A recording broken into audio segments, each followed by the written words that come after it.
Welcome back to the Free Zone Frontier podcast. This is Stephen Krein with my good friend Dan Sullivan. Hi, Dan. Steve, one of my great pleasures.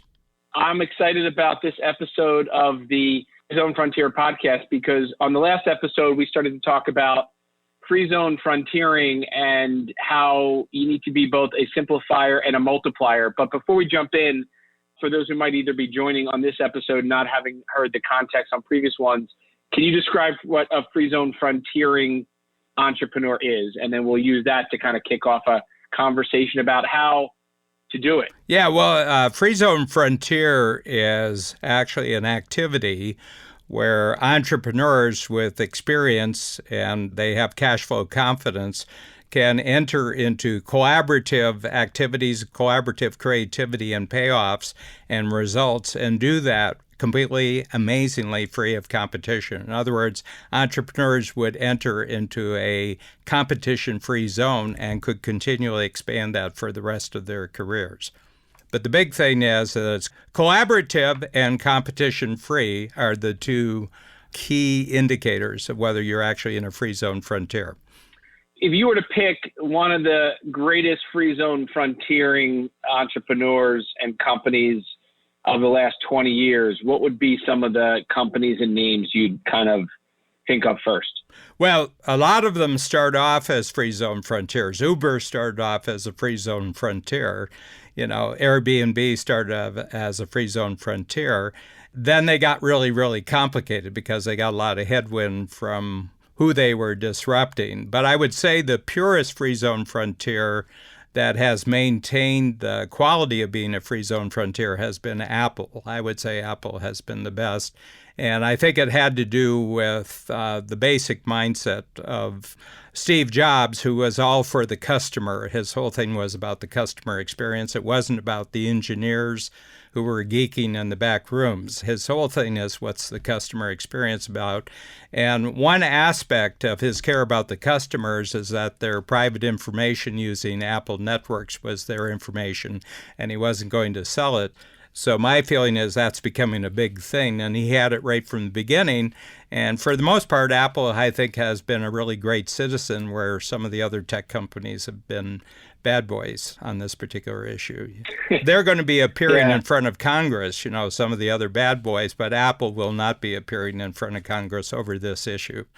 Yeah.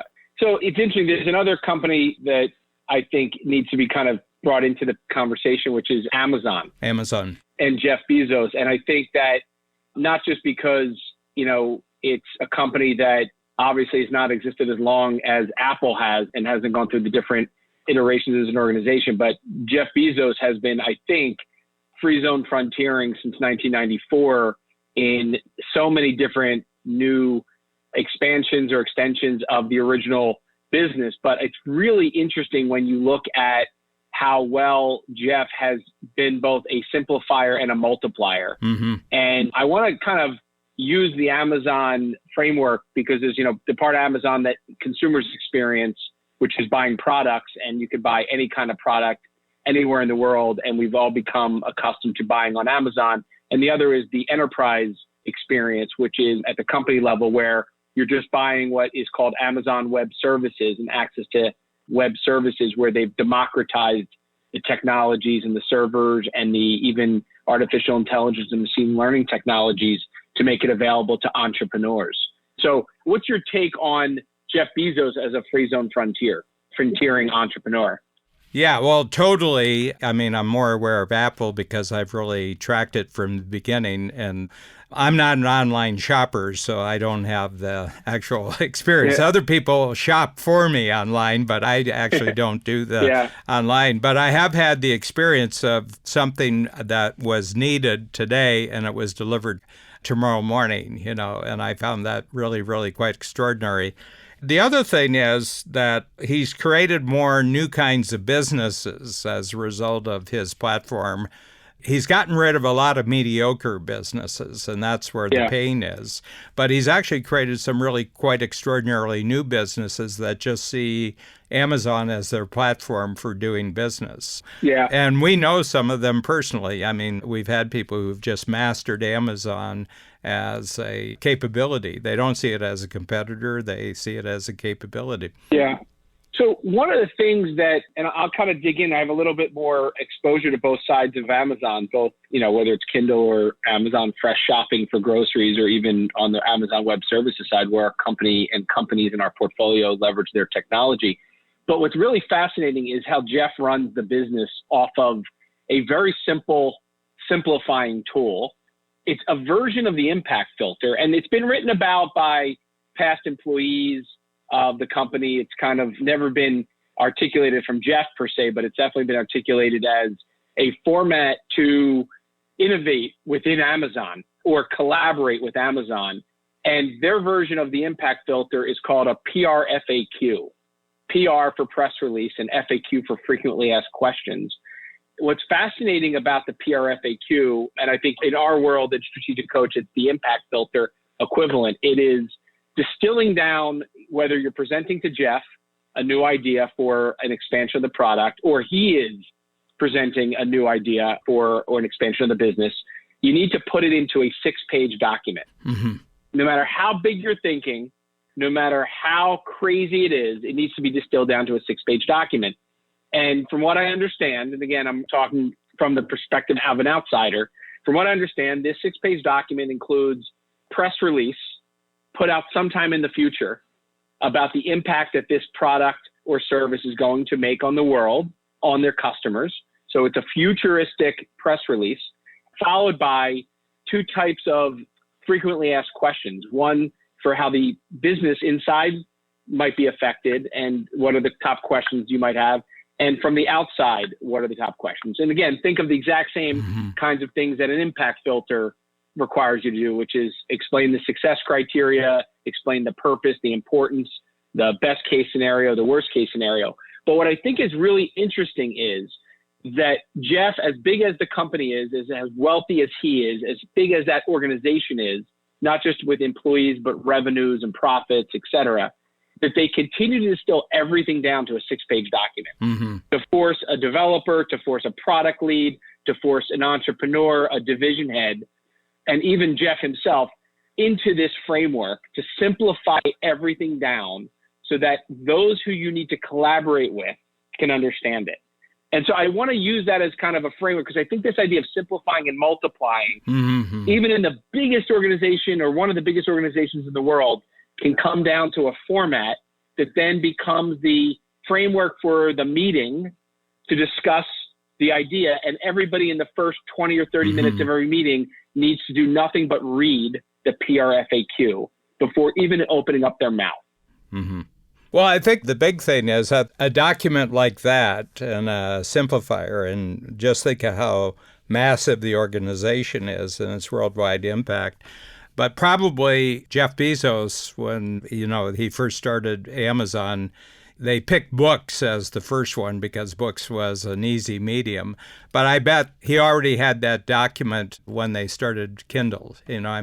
My feeling is he started the organization with that tool. That Amazon is just a material extension of a way of organizing your thinking and communication and decision-making right from the start. Probably the beauty of it is they've remained faithful to that. Yeah, the interesting thing is apparently when they acquired Whole Foods, it went back to, again, a PR FAQ. When they launch a new product line, when they acquire a company, when they do anything within the organization, it always starts with a PR FAQ. And apparently, just like you won't do a meeting without an impact filter, he won't do a meeting without a PR FAQ. And it's kind of an interesting thing because I think a lot of people, especially entrepreneurs, will think about how they might simplify and multiply something. And again, go back to the free zone frontier and overthink it. And yet, if they just sit down and can start with an impact filter, one of the great tools in Strategic Coach, and add a couple of dimensions to it, I think this idea of a front-facing press release that is a point in the future describing that impact. And then there's good frequently asked questions. Again, going back to some of the things that I think are significant, you kind of have a real practical way of starting a collaboration, because what you're doing is being able to stand in front of somebody or sit in front of somebody with something that represents your thinking and use it as a collaborating document. Mm-hmm. So my guess is whether it was the book deal you were talking about or any other collaboration you're doing in Strategic Coach, it probably already starts with an impact filter, but it becomes a way to communicate with the other collaborators that you're actually working with that gives you a much more practical starting point. Yeah. Well, it's common language. So basically, probably everybody who wants to go anywhere in Amazon has to become an expert at the PRFAQ. Yep. No question. You know nothing unless you know that basic way of thinking, that basic way of thinking things through, presenting things. Probably it's at the, any execution plans they have, they go right back to that basic document. There's actually a bigger example of that, and that's the U.S. Constitution. Okay, so this was put together in 1787. The country that it formed was 1789. And if you do typewritten pages, you take the Constitution, right now it's 27 typewritten pages, which isn't very long. But in 1787, it was 23 typewritten pages. They've just made 4 extra pages in 230 years. But what it calls for is that every state in the country is a duplicate of the federal government. So if you look at a state government, it's a fractal of the federal government. And how do you multiply across an entire continent? Well, it's got to look the same as the big model. The governor is the president. With the exception of one state, they have a Congress, they have a Senate, and everything else is duplicates. So it's a very simple model. It's an operating. So if you want a state, and then they had a population number you had to get to. It had to equal Rhode Island, which was the smallest state. So as they go west, there were territories, and they said, let's get the population up. We have to instill this structure, and here you are, 230 years later. Actually, in terms of population and everything, it seems complicated, but it's actually quite simple, the whole country. So, and the other thing, probably the simplest idea that was really, really simple is the universal cargo box, that's on trucks, it's on buses, it's on planes. And that was instituted by the U.S. Department of Defense because the harbor at Da Nang Harbor in Vietnam was too shallow to bring in the freighters, so they had to have everything packed into uniform containers, and that revolutionized world trade. And you can't think of any product today unless it packs in one of those containers. You got to design your products for that one container. They've standardized their collaborations. Standardized collaborations, yeah. It gets worked out. You never see all the pain and effort, trial and error before you get a solution like that. And I'm sure that, Jeff Bezos started off in the investment market in New York City, and he got all sorts of probably proposals. And he says, geez, these are just incredibly complicated. Yeah. And probably just as somebody who was receiving proposals, as an investment advisor and as, someone who is in private banking and everything else, he said, you can't really start a company unless you're really clear about these 6 pages, what goes on these 6 pages. Yeah. From what I've read and heard from internal and also external people who've interacted, he stays true to this. Oh, yeah. And so does the team. There are people who trained every new employee on this. It's kind of, if you show up with anything but that, you're kind of stopped in your tracks. And I think there's something very powerful as we talk about free zone frontiers about not overcomplicating. Yeah. And I think that there's something that you can't unsee or unhear when you think about the notion of free zone frontiering as a way to collaborate on your terms with people that have complementary, unique abilities, an entrepreneurial, transformational mindset, but really this idea that everybody understands from the beginning what success is. I've found that if you don't upfront clear everything up about what success looks like, not only is it destined for failure or frustration, but it's almost dead on arrival. Yeah. And so when you think about unlocking the free zone frontier, what do you think the biggest obstacle is to somebody who says, all right, I'm in, I love it, I want to go there? What is step one to either historically reframing what you've already done, because a lot of people have them inherent in their organization already, they don't realize it, but also what they can do to kind of leapfrog forward and accelerate and multiply them? The big rule For me, and this just, are you a successful enough entrepreneur that you can actually do this on the one hand? So we call it total cash confidence. Are you in a position where you can play the collaborative game? Because quite frankly, most people are too close to cash flow urgency that they can't even think about actually collaborating. The other thing is that there has to be a big, what I call 100 times value creation proposition. You're doing something that simply doesn't exist now, in startup health. These problems are not being solved entrepreneurially in the world, quite frankly. Everybody's doing their little thing and they want to be more competitive, but nobody's doing it to actually be more collaborative. And you just tapped into the fact that there was another approach to solving virtually every healthcare issue in the world with a different model that was a simple model. And it had to be global, and it had to be simply tapping into the passion that individual entrepreneurs would have, and then giving them enormous guidance and giving them enormous support to grow as companies so that their solution could actually get into the world. So we'll provide the funding, we'll provide the coaching. We want a part of your action just as our payment along the way for what you're doing. But really what we're all about is actually solving 10 major healthcare issues in the world that are not solvable in any of the existing ways of going about them. I think that's basically what I'm seeing there. Yeah. And my sense is it made sense the first 10 minutes in which you explained it, and I haven't seen any variance in your approach, since you started it. Well, I do keep trying to simplify and remove the friction. Well, you got more numbers. I mean, you're adding numbers in terms of people, you're adding numbers in terms of funders and everything else. But the model is utterly simple. Yeah. If you were 100 times bigger, I can't see why the model would change.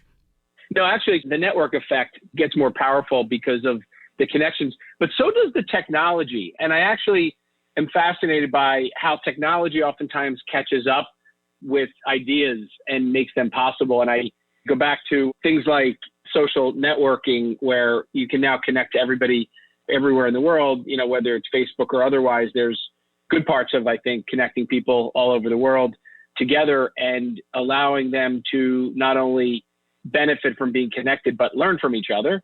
And if you go back, 5 or 10 years before the creation of Google and Facebook, which happened in, 99 to 2003, there was no cell phones of mass adoption. There were no cameras on the cell phones. There was no operating system for the cell phones. And so it took, I think, until 2007 when the iPhone came out for the technology to catch up to some of the things that had been invented in 2003 and 1999. And so all of a sudden now you leapfrog forward and the technologies that are available accelerate the adoption, accelerate the possibilities. And I think the same thing is happening with collaborations, where the things that are going to be available over the next decade or two are probably either underestimated in many ways right now or not even known, that will become capabilities that entrepreneurs have access to. And so if you look out 20 or 25 years, I think there is no doubt we can dream big about the possibilities.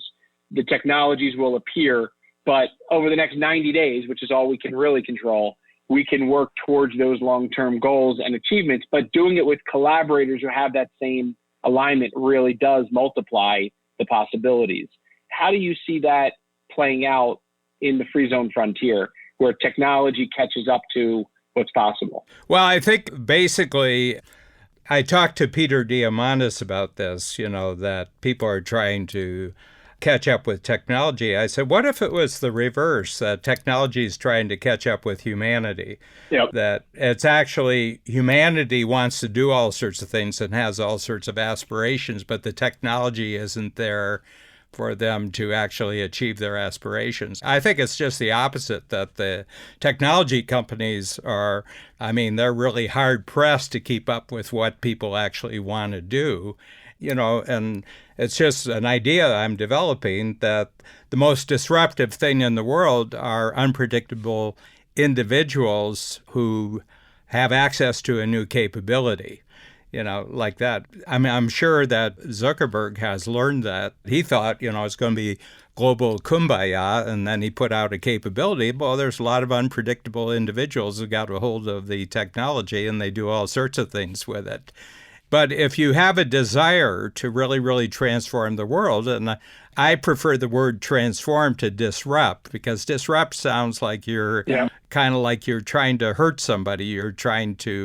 It's kind of a revenge. There's always somebody's losing in a disruption. Yeah, but the whole point is you're not responsible for that. But I would like to raise the value creation proposition for everyone, Yeah. But you can't stop and demand that the rest of the world stop, that you're where you want to be and they can't interfere with you, because none of us gets that guarantee. But my feeling is that what you and I are doing right now on a podcast is simply technology catching up with the fact that when Steve and Dan get together, we like talking about all sorts of things.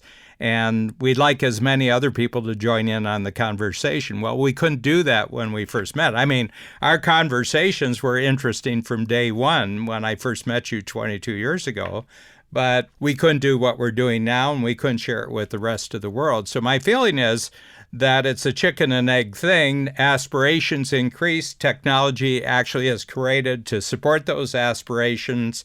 And then it goes the other way. The aspirations double. And then the technology has to develop to catch up with it. Yeah. I don't think there's any starting point. It's always a back and forth thing. And then there's unpredictable new things that actually come into existence as a result of this. Yeah, I mean, I think trying to get rid of any limited thinking you have about the technology not being available is an interesting concept. I think many episodes ago, I talked about the Steven Spielberg documentary on HBO and how even going back to his first movies, Jaws, all the way through to his most recent movies, he has no idea how he's going to get the effects to happen that he's looking for, whether it was a mechanical shark to come out of the water and appear realistic, or any of the other movies. He has pushed the boundaries of ideas and let the technology arrive as a result of what he's pushing for. Yeah. And so a lot of the breakthroughs, and Star Wars and other movies have done the same thing. They've upped the capabilities of the technologies by aspiring to do more. And as entrepreneurs, I think, every day in the same way, because even in connecting a global army of entrepreneurs together, there was no artificial intelligence and machine learning to kind of harvest the relationships among an entrepreneurial community. And yet today there is. And, when I look at the network effect of an entrepreneur connecting into Startup Health today with 500 entrepreneurs, 300 companies in 24 countries, their ability to connect in and get access to a multiplier network today versus 3 years ago or 5 years ago or 7 years ago is so much greater, and it's only getting better by the day as we plug in more people to it with the technology overlay to harvest these relationships. And so it's always amazing to me to think about the 5 or 10 or 15 or 20 years out, not even knowing how it's all going to get done, but knowing we are going to go after that. Finding collaborators to think the same way, I think, is one of the most important activities that an entrepreneur can undertake. Yeah, I mean, there's no question about it. My feeling is that entrepreneurs, by their very nature, are more open to this than the general population, simply because of the aspirations are bigger, and they're willing to think longer in terms of what the payoff is. And what I'm noticing, you have to understand that I can do Free Zone Frontier in 30 years simply because I've got 30-year veterans. I've got 20-year veterans in Coach who have really acquired a vast array of other thinking tools that have simplified their life. So there was no possibility that I could have even come up with this idea, 10 years ago. And the other thing is that I only consider myself 50% of the partnership in here, until I've checked out my ideas with the entrepreneurs in the workshop, I don't have the other 50%. Yeah. And the ideas continually get formed. I mean, I've got good conceptual skills, I've got good packaging skills, I've got good coaching skills, but I can only get to the 50% line with the most exciting idea, then I have to put it out there and see what happens to the idea when actual users and testers and also very innovative people actually do with it. And I'm very, very open that I don't fall in love with a new idea that I come up with until the users fall in love with it. So that's my take on it. Yeah. So the whole thing is that you have to get your life really simple as an entrepreneur, both professionally and personally, to do this. You can't have a lot of complexity in other areas of your life and play a simple game as an entrepreneur because the complications will catch up with you. So we really push for people having great personal lives, that they have a lot of personal time, that they're taking great care of themselves physically. They're surrounded by positive, enthusiastic people in their life because otherwise you're going to get held back. And energy drained. What's your biggest insight from today's episode, Dan, as we wrap up? Well, the thing is that you've really asked me a lot of questions. I just introduced this concept of simplifier and multiplier, and my feeling is that you need both to constantly grow. And the whole question is that you personally, today, are you a simplifier or today are you a multiplier? My sense is that entrepreneurs, by definition, have to develop both skills as they go along.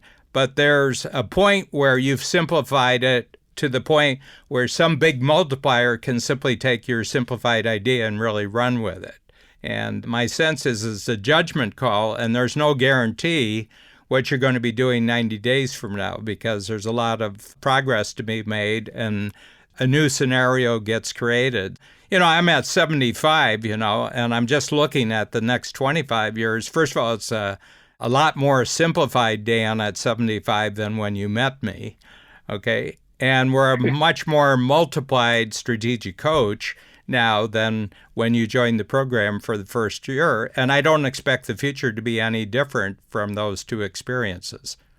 Yeah, it's interesting. My biggest insight is that in order to multiply, you need to simplify.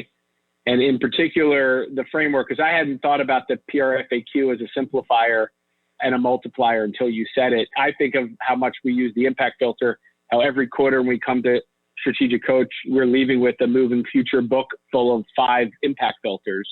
And when you kind of layer on the notion that whether you're an entrepreneurial, nimble company or you're one of the biggest companies in the world, it's still the same formula. Mm-hmm. And it's probably one of the reasons why Amazon continues to succeed. Both at the size that they are, they still think like they call it, day one or day zero, where they're still a startup. And this idea that you need to keep it simple in order to keep multiplying is a radically simple statement in a very significant way. The key, I think, to free zone frontiering without getting overwhelmed by the potential complexity. And so giving everybody a first step at an impact filter to get on the same page with your collaborators, I think is just a very practical first step. But I just love the idea of that simplify and multiply framework. Yeah. I think it's a daily conversation because anywhere you run into complexity, it means that you've expanded your previous simplification as far as you can go. Yep. And you said, probably we've hit the ceiling with this. So the next stage is not to figure out new ways to multiply what we've already achieved. Let's go back and simplify again, and that'll introduce a new dimension of multiplying that we don't have right now. Yep. Excellent. Dan, always enjoy the conversation and look forward to the next episode. Thank you very much, Steve.